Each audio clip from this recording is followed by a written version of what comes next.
Coming up on News Channel 13, live at 11, we are live in Schenectady as police start a gun buyback program. Police shut down part of 787 following a 9-car pileup, and Michael Jackson reportedly is set to write a huge check.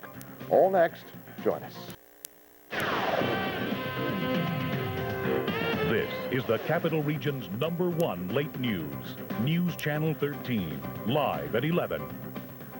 Tonight's top story, in a bid to cut crime, Schenectady police are buying up firearms. No questions asked. Good evening, everyone. I'm Pat Minarcin. Chris and Ed both off tonight. One day complete now in a week-long gun amnesty program in Schenectady. Hasn't exactly produced anything like a land rush yet. Just 6 people handing over guns so far. But how is the program playing in the neighborhoods? Bill Lambdin, live tonight in Schenectady with that story. Bill? Pat, police know there are thousands of guns out there. A recent check of permits showed 1 out of every 16 Capital District residents was authorized to have a pistol. You'll have to guess how many people have guns without the legal paperwork. 6 handguns are in the possession of Schenectady police now, weapons that should be unavailable for any future crime. This man, who wanted his identity concealed, told Chris Brunner his .38 was just sitting around the house. It was there for somebody, if they broke in, they could have stolen it and used in a crime.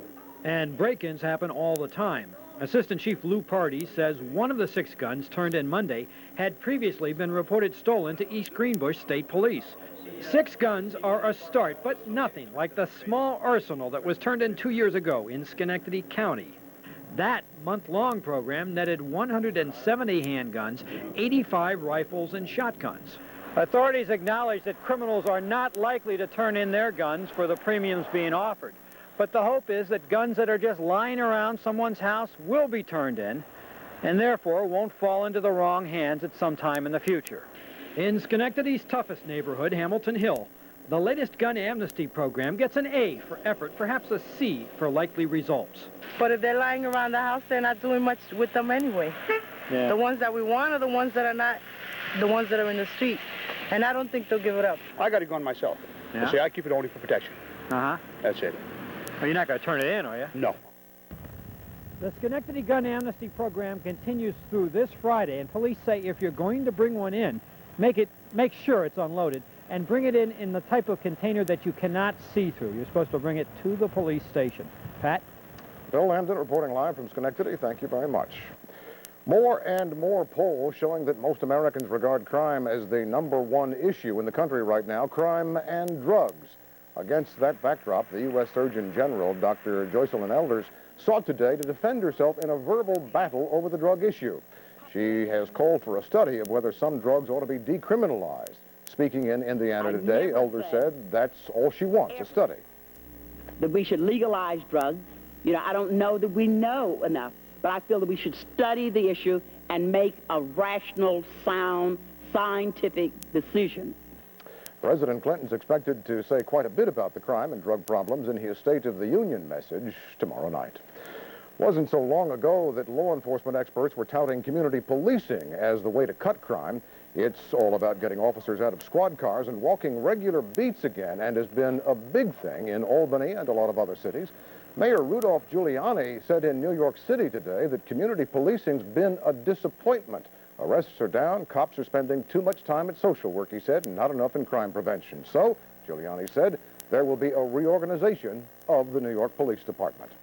Time now for us to get the latest on what local police and fire departments are working on tonight. Here is Julie Wilcox in the Operations Center. Julie? Pat, 787 South in Menands is now completely reopened following a 9-car accident tonight. Police say 4 people were injured, but none were hurt seriously. Authorities had to close part of the road near Route 378 to sweep up glass and clear the snow and ice believed to have contributed to the pileup. At 11:04, that's the latest from the Operations Center.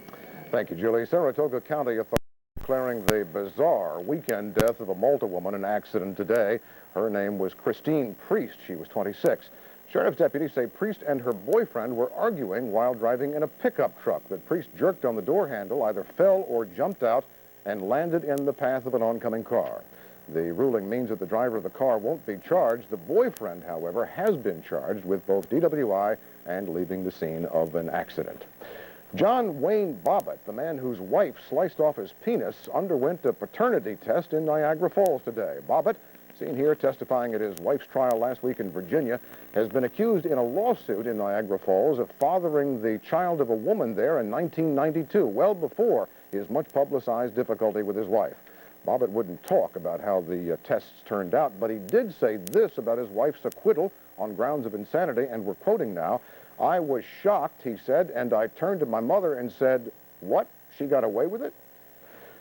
An astonishing Home Alone story from Hudson tonight. A Hudson woman accused of leaving her 2 kids by themselves for a good part of the weekend.